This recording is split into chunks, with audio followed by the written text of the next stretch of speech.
Whoa, the mayor and the police department just had the Montgomery press conference. They detailed actually what happened in the riverboat incident.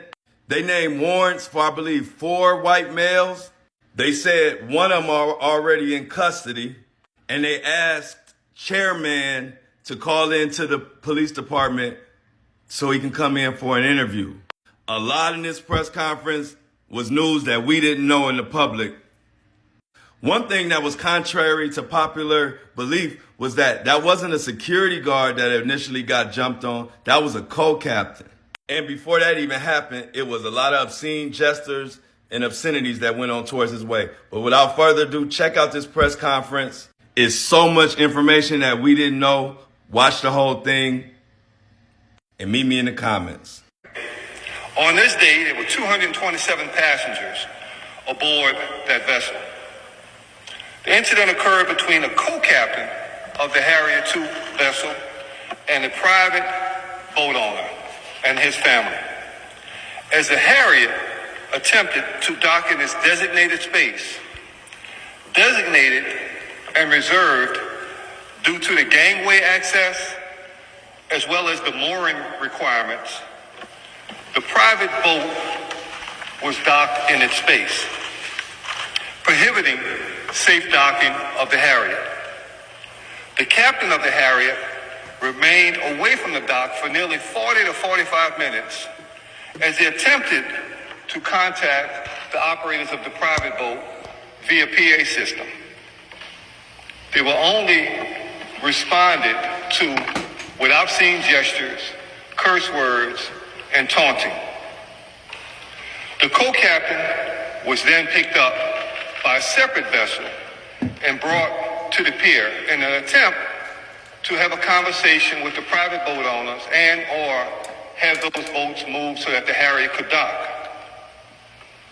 A confrontation ensued between the co-captain and Mr. Pickett, the co-captain, being attacked by several members of the private boat. Several members of the Harrier II came to Mr. Pickett's defense, engaging in what we all have seen since on social media. I'll give you a timeline as to where the calls came in and the Montgomery Police Department's response. The original call came in at 7 p.m. as a typical disturbance. The caller, who was the captain of the Harrier, was very calm and not in distress. As additional calls were received, at 7:15 p.m., the call was dispatched to the Montgomery Police Department. 7:18, the first units, 4 Montgomery Police Department officers arrived on scene, with 3 shortly thereafter. 13 individuals were detained and brought to police headquarters for questioning and interviews. Those interviews lasted several hours. At that time, all parties involved were released pending further investigation, but were all given instructions on how to secure warrants on combatants. We have since consulted with and are continuing to work with the Alabama Law Enforcement Agency, our state police agency, the Montgomery's DA's office, and the local office of the FBI. This investigation is ongoing and more charges are likely. We encourage the public to continue to send us additional videos or evidence relating to this case.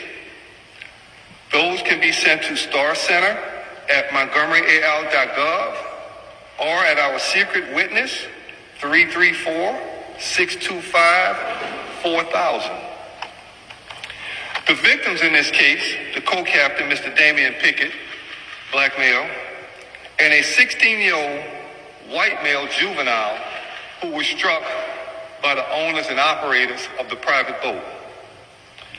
The suspects thus far have been identified as Richard Roberts, white male, 48 years old, with 2 outstanding warrants for assault, 3rd degree. Alan Todd, white male, 23 years old, 1 warrant for assault, 3rd degree. And Zachary Shipman, white male, 25 years old, 1 warrant for assault, 3rd degree. We have instructed those individuals to turn themselves into law enforcement, and as at this time, one is secured and in custody. The other two are set to turn themselves in within the next hour. We are also asking for Mr. Reggie Gray, the black male, 42 years old, who was seen wielding that folding chair, to contact the Montgomery Police Department for further interviews and as part of this investigation. I told you, crazy. What do y'all think? Do y'all agree? One thing I can say is, unless I missed it, no warrants have been out for any black men, and all warrants that have been out have been for white males, but the suspects are a black male and a white male. Tell me what y'all think about Chairman.